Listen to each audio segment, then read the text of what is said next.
some have been lavishing the document as Yes. It is of no benefit to the citizen. Yes. But I think with the entries of NGCDF and GAF in the document, maybe majority will support both, more so from the government side, majority will support the document. Because with the current lagos that there is no disbursement of NGCDF and GAF, I think they are feeling the pitch, they are feeling the heat, and with that, they will ensure that the document is entrenched into the constitution, into the law. Yes, sir. And with that, I think majority might support the document. The entire document, isn't it? Yes. With my views, on government side, they will not dare allowing the government the document to go into a referendum. One, because they think the referendum might be used as a tool to hit the government properly. More so with the current of a taxation. You know, the public outside here, they agree with how the government is taking this country. Yes. So they, maybe majority may see that in case we allow the referendum to take course from here to 2027, it may be used as a tool to depopularize the Kenya Kwanza regime. Does it? So I think maybe majority. In this particular instance, I kept on asking Castro about this. That there's something that I failed to understand. The special situation that we have right here on this particular document. It looks as if Raila Amolo Odinga is going to support it, Mwangi. I mean, is actually saying, well, I'm going to support this particular document. He's actually gone in and said that this document, the way it stands, there are a couple of things that are good for Kenyans in it. And he's actually said that we're going to go to a referendum and try and support this particular document. How are Kenyans going to react on it, Mwangi? I mean, are we going to say, and then that's the question I asked. You know, it's not clear, Castro. Yes, sure. Because what does Raila Amolo Odinga want from this document? What do these members of parliament who are saying no to this document want, essentially? Because then, it's as if we say, let's go to a referendum, and we're saying that right now, currently as it is, the government does know that if they take it to a referendum, then it's going to fail, knowing very well the emotions of Kenyans around the cost of living and the taxation regime in the country, then is somebody somewhere not telling the truth? Because if Raila Amolo Odinga then is saying, well, let's go to a referendum, knowing very well the majority of Kenyans are going to say no to majority of the proposals in that particular document. And if Ruto knows very well that right now, if I go to a public vote, then I'm going to lose. Then why come around and say, let's support this particular document? Do they know something that they're not telling us, that indeed the eventuality of that particular document? My brother has said, yes, I think Castro has put it as it should, that Kenyans, unless they are decolonized,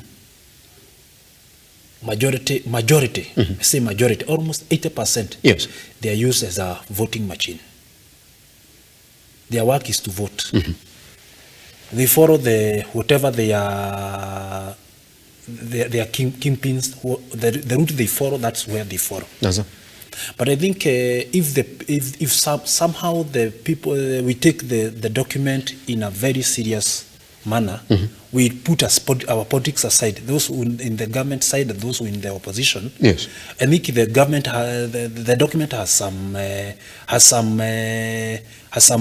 ways of that it will curb some issues that we are experiencing as a country. yes, And I think it is a high time we look the document without emotion. does it? Castro, is the question that I'm asking, that we're sort of agreed to the fact that now, if you subjected the government to a public vote, the way things are currently, then majority of people are going to say no to the government. Yes, true. So the question is this then. I mean, looking at how the members of parliament acted in the National House yesterday, you can see that they want some of these proposals to go through. Yes. They do not want NCDF and GAF just, touched in any way. They want to control that particular funds. If Ruto knows very well then that you can't subject that to a public vote, Because if you're going to go in and then say, let's vote on this and change the constitution on this basis, that becomes a public vote for or against the government. And if we are clear, then the majority of people in the country now will vote no to a proposal by the government. Do those two gentlemen, one Raila Amolo Odinga and one Dr. President William Ruto, know very well what the eventuality of this document is going to be, since they are both supporting a referendum? Yeah. You see, when we are coming to a popular vote on a referendum, yes, of course, it comes with cost, and it comes with a lot of political bargaining, yes, and political contestation, yes, across the country. But maybe if the two gentlemen will agree to go by parliamentary means, yes, then it will get us just the MPs and senators deciding on this document, and whatever it's agreeable, whatever it's given by the law, yes, that it should be decided by the representatives and the mandates of the citizens. Then it will go through parliament, and whatever cannot be voted inside parliament, yes, then maybe it will get from the side, and then the parliament will go by what it can pass through.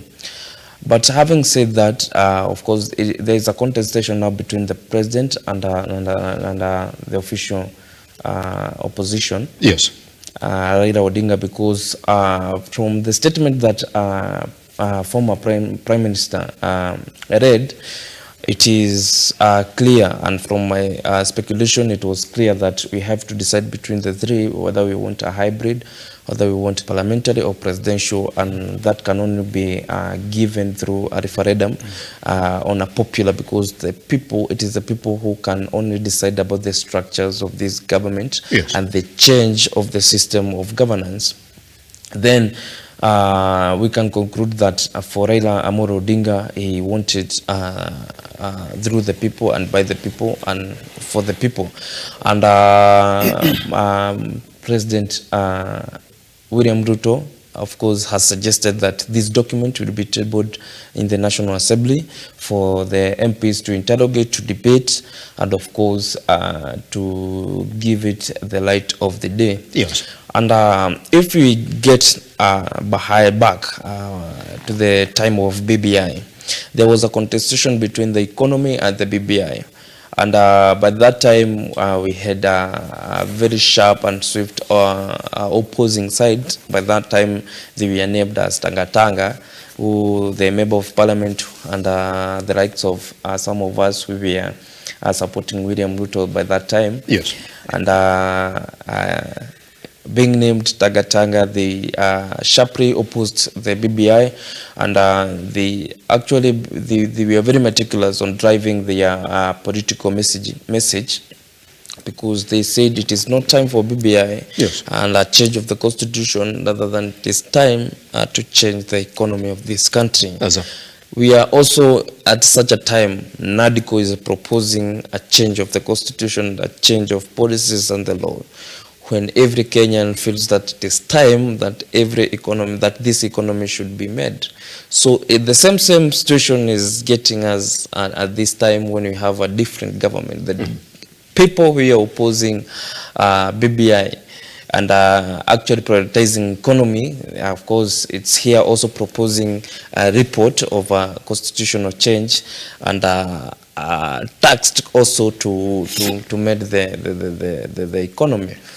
Maybe the Holy Spirit now will guide us on that one.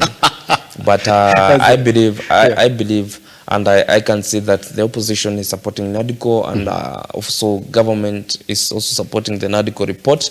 And there is no there's no such a team, lethal activists, and very sharp and very meticulous when it comes to political messaging, yes, that can oppose this NADCO report. So whatever we should be expecting is a sway through and a go through of this NADCO report, because I don't see Mother Karua and Jeremiah Kione opposing this one. That team is very confused. Yeah, pretty much. Gentlemen, I beg your permission so we move into the last issue this morning, which is a very big issue.